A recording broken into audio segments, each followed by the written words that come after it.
People name their animals after friends, relatives, places, and things. They also use names they just like.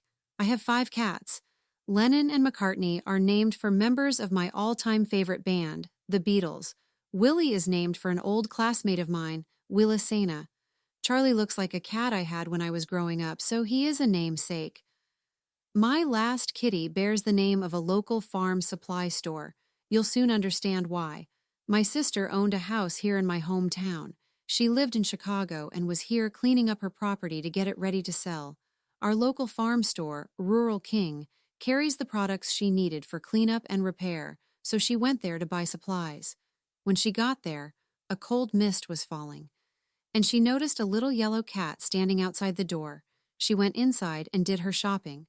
When she was checking out, she noticed that the cat was in the store. Is he a mascot? She asked. The clerk regarded the furry visitor with some annoyance. No, She said tiredly. we keep throwing him out and he keeps sneaking back in. My sister picked him up and was rewarded with a rumbling purr.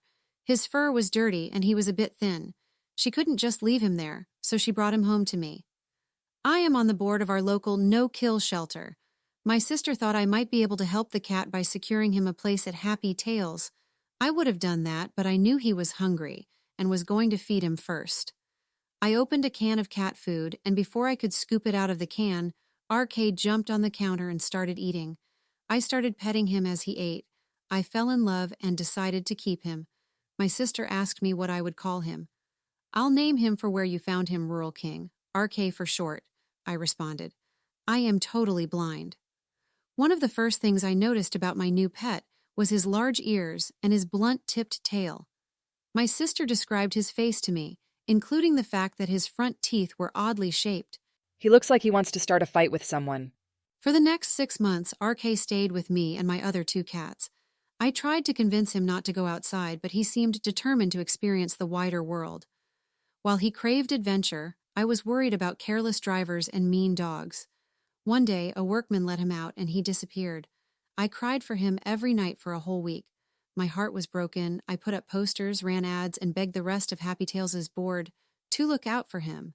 I was sure I had lost him for good. He was gone for 3 years. One of my duties with the shelter was to answer phone calls. One day, I fielded a typical inquiry. I'm staying at my grandmother's cottage. A cat is hanging around here. He is very friendly, and I am feeding him, but I have to leave in a couple days, and I can't take him with me. I explained the shelter's usual procedure for taking in strays, and we almost hung up. To this moment, I don't know what inspired me to ask, "What does he look like?" He is a yellow tiger. She said.